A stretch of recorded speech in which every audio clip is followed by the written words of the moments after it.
Dear comrades in struggle, on behalf of the Central Committee of the Russian Communist Workers' Party, I welcome the participants of the International Conference, the Rising Tide of Global War and the Tasks of the Anti-Imperialists in Athens, November 2023. Today's situation in the world is extremely tense. The general crisis of capitalism is deepening, which is looking for a way out by unleashing wars and fascisizing regimes.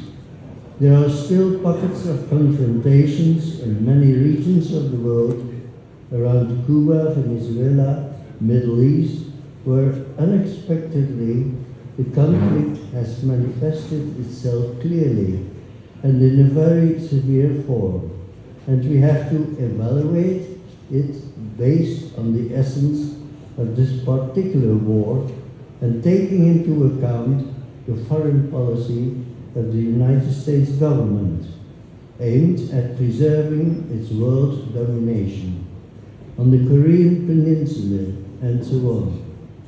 However, the epicenter of tension today is still in Ukraine.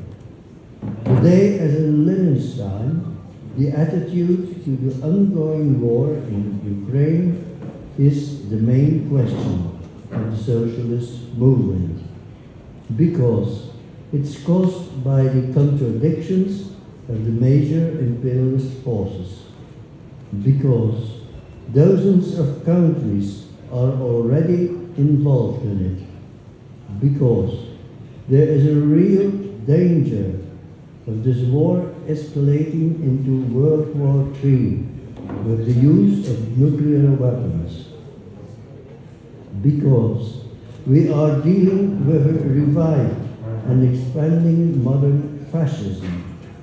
Communists, unlike other political forces, look at all issues from a class position, the position of the working class. The essence of imperialism was revealed by Lenin in his work, Imperialism as the Highest Stage of Capitalism. And today, this essence has not changed. Imperialism is war. This is what all the leftist forces arguing among themselves agree on. They all seem to rely on Lenin, but they have different assessments and positions. By and large, in our community today, two directions have been formed, according to which two alternative statements were signed at the last international meeting of Communist and Workers' Parties in Havana in October 2022.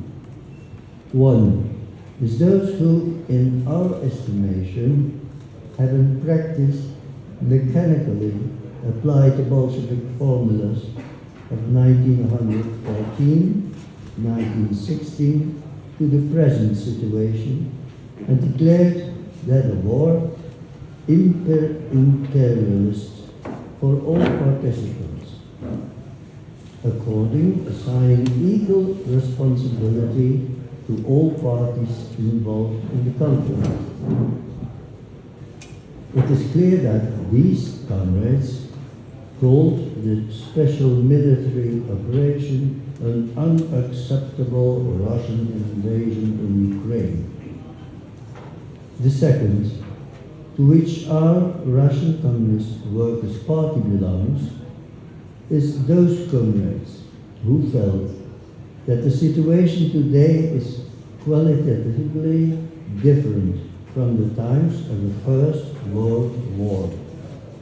The analysis and identification of the real essence of war, according to Lenin, the world's real essence, show that we must distinguish the apparent from the real apparent, from this essence. Phrases from deeds, says Lenin. Led us to the conclusion that for the United States and NATO, this war, waged by the hands of Nazi Ukraine since 2014, is undoubtedly an invasive war, while in the actions of Donbass, and since 2022, of the Russian Federation, there is clearly a forced defensive component, that is, an element of a just national war. The parties are engaged in theoretical and political polemics, sometimes very sharp, and often turning to personal assessments and labeling. At the same time, both seem to rely on, and even abundantly quote, Lenin in their conclusions. How to make sense of it? Our party actively participated in discussions, both in Russia and within the framework of the European Communist Initiative. First of all, with comrades from the Communist Party of Greece and supporters of equal responsibility for all parties. We sent our report on the real essence of the war in Ukraine to all parties. We, with all our respect for the Greek comrades, believe that they make major theoretical errors in the interpretation of Lenin's theory of imperialism, when they threw out the core of the content of the decree, that of a handful of particularly rich and powerful, most predatory imperialist states that plunder the world. Instead, they proposed the theory of a kind of pyramid, where all countries are imperialist, only at different levels, where the upper ones exploit the weaker and the lower ones. The comrades confused themselves and confused others. Today, the essence of imperialism has not changed. Today, this handful is led by imperialists of the United States of America and their closest allies from the NATO bloc. This powerful bloc of the biggest imperialist predators is now fighting for its dominance in the world. The qualitative difference of the present situation from 1916 is that a powerful single nucleus of imperialist predators has been formed, which, of course, opposes the other imperialist camp, but they have chosen Russia as a target, as a momentary victim, expecting to solve their internal economic problems for some time, at the expense of its defeat and dismemberment. As in 1991, they postponed their crisis by destroying the USSR.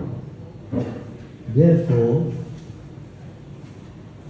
to deny the positive defensive component in Russia's war, to put it in Lenin's words, is theoretically wrong, historically clearly wrong, and practically it is equal to European chauvinism. Today, perhaps we should say it's Euro-NATOvian chauvinism. Another major mistake of the comrades, we believe, is their rejection of this theoretical development of the coming term. First of all, of the definition of the essence of fascism, and accordingly of the tactics of the struggle using popular fronts. Hence, their skeptical attitude to our assessments of the foreign policy of the United States and the imperialist bloc, but practice as a criterion of truth proves us right. What this bloc pursues in its foreign policy is, according to the common currents definition, real fascism, which is being realized today in Ukraine and in the process of fascization in the countries of the bloc, especially Poland and the Baltic states. Under the conditions created, in the opinion of the Russian Communist Workers' Party, the communists of the whole world are obliged to work by all means and methods to defeat the US-NATO bloc, to stop the spread and strengthening of fascism in Ukraine and in the world. Any methods and all possible allies are suitable for this purpose. In this sense, we consider it deeply erroneous to deny and even to present the participants of the World Anti-imperialist Platform as agents of imperialism, as comrades from the Communist Party agrees to do. We too do not agree with a number of provisions of the position of the World Anti-imperialist Platform. For example, about the anti-imperialist character of Russia and China. But we know Lenin's instruction: you cannot win with only vanguard. At the present moment, we and the platform parties are allies in the struggle against the main danger, the imperialist swarm of US-NATO imperialism that carries the treat of the iron heel of fascism to the whole world. The Russian Communist Workers' Party believes that only the defeat of the USA and NATO bloc in the current war, that is, if bourgeois Russia survives and overthrows the Kiev Nazi regime, only this will undoubtedly create more favorable conditions to the development of the workers' movement and for the struggle for socialism in all countries.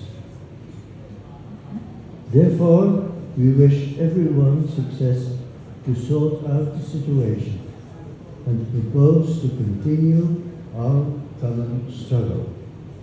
We are in the same class formation. Let us not waver on the path we have chosen. The opportunists today are those who, in their political myopia, present the case in such a way that the warring parties, represented by Russian Federation, EU countries and the NATO bloc, headed by USA, are fighting among themselves simply for the redistribution of spheres of influence, control of transporting routes, and so on. But these comrades are the ones who are fighting for Ukraine and its people. But comrades relying on dogmatically understood Marxism present Ukraine and its people as a punching bag who is beaten by imperialists from all sides.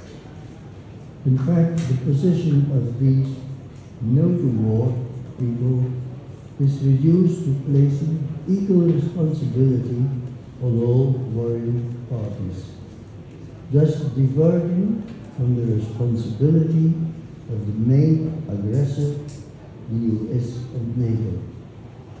And the call to stop the war is tantamount for a proposal to stop fighting fascism, thus bringing closer to its eventual triumph and, consequently, the condemnation of all working classes.